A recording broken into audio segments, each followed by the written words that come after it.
جب ماہ سیام رمضان المبارک جلوہ گر ہوتا ہے، جنت کے 8 دروازے کھول دیے جاتے ہیں،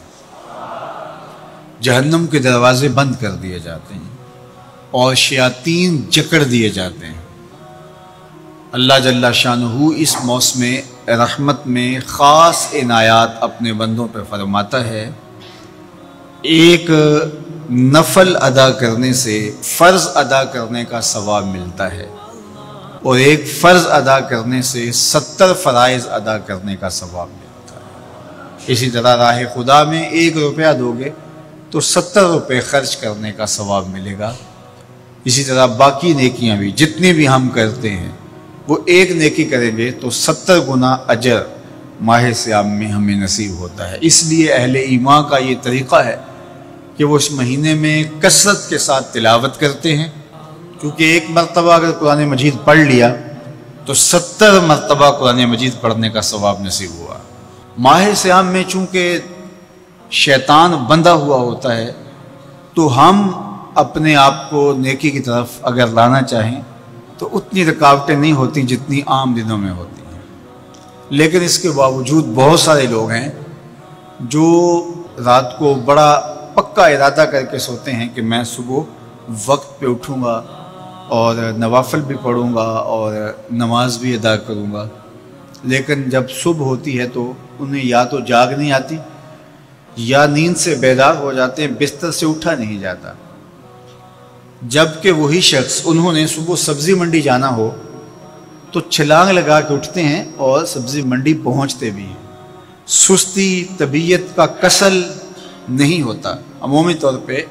ہم اپنے آپ کو بیمار تصور کر لیتے ہیں اور سستی اور کسل کا نام دے کر کے، بہانہ دے کر کے ہم کہتے ہیں کہ بس کیا کریں، ہم کو ارادہ کرتے ہیں روز لیکن ہم سے اٹھا نہیں جاتا، بس طبیعت اس طرح کی ہے، کسل ہے، سستی ہے۔ یہ بات ذہن میں رکھیے گا کہ ارادہ کرنے کے باوجود بھی صبح جب ہم اٹھ نہیں پاتے یا کوئی بھی نیکی کا کام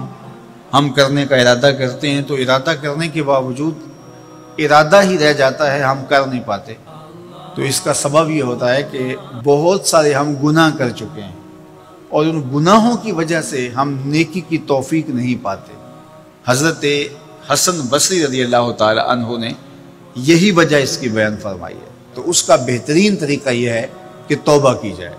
اور توبہ بھی سچے دل سے کی جائے، رو رو کے اللہ سے گناہوں کی معافی مانگی جائے، اور سچے دل سے جب توبہ کی جائے تو پھر سارے گناہ نہ صرف مٹا دیے جاتے ہیں بلکہ ان کو بدل کے نیکیوں میں تبدیل کر دیا جاتا ہے۔ تو ماہ سیام کے اندر پختہ عزم کریں اور اس عزم کو عمل کی شکل دینے کے لیے سچی توبہ کریں کہ ہمارا یہ رمضان اس طرح سے گزرے، یہ مہینہ اس طرح سے بسر ہو کہ ہم اس مہینے میں اللہ تعالیٰ کی قربت حاصل کر لیں، ہم گناہوں سے پاک ہو جائیں اور ہم جو ثمرات ہیں، جو فوائد ہیں اس مہینے کے، وہ ہم سمیٹ سکیں۔ تو یہ وہ مہینہ ہے جس کے انتظار میں میرے اور آپ کے آقا و مولا اپنی آنکھیں لگائے ہوتے تھے اور دن گن گن کے وقت گزارتے تھے کہ ماہ سیام آ رہا ہے۔ تو اس مہینے کا عزت کے ساتھ، تکریم کے ساتھ، اعزاز کے ساتھ استقبال کرو اور اس کو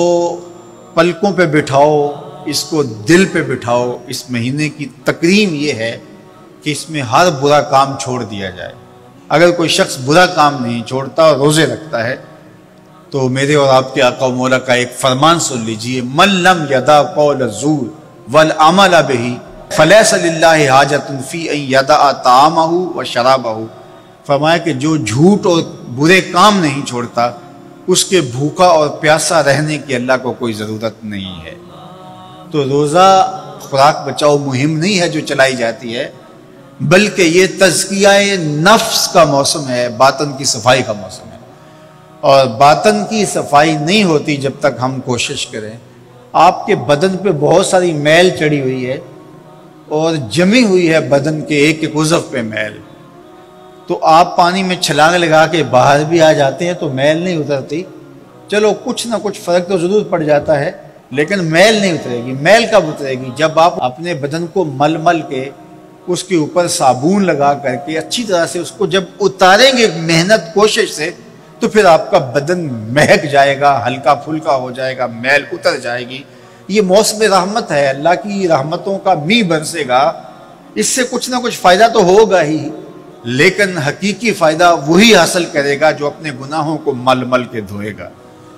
اور اپنے آپ کو صاف کرنے کی کوشش کرے گا۔ تو اپنے من کے میل اتارنے ہیں، اپنے باطن کے میل اتارنے ہیں، اپنے اعمال کی درستگی کی کوشش کرنی ہے۔ صلاۃ التراویح مسجد میں نہیں آ سکتے تو گھروں میں پڑھ لیجئے۔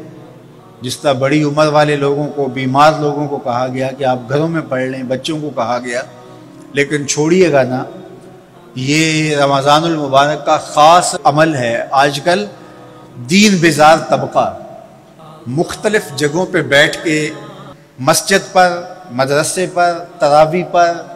ان چیزوں پر تبصرہ کر رہا ہے اور اتنا ہلکا ثابت کرنا چاہ رہا ہے ان امور کو جس طرح یہ چیزیں ہوتی کچھ نہیں ہیں، جبکہ ماہ صیام کے قیام پر میرے اور آپ کے آقا مولا نے بشارت دیتے ہوئے فرمایا، من قام رمضان ایمانا و احتسابا غفر لہ ما تقدم من ذنبہ، جس نے رمضان المبارک کی راتوں میں قیام کیا ایمان اور محاسبہ نفس کے ساتھ، اللہ اس کے پچھلے سارے گناہ معاف فرما دیتا ہے۔ یہ بہت بڑی دولت ہے، تو اس دولت کو ضرور سمیٹیے گا، ضرور حاصل کیجئے گا، من کی ستھرائی، عفت اور پاکیزگی کا سامان کیجئے گا۔ اللہ آپ سب کو اپنی امان میں، اپنی حفاظتوں کے حصار میں رکھے۔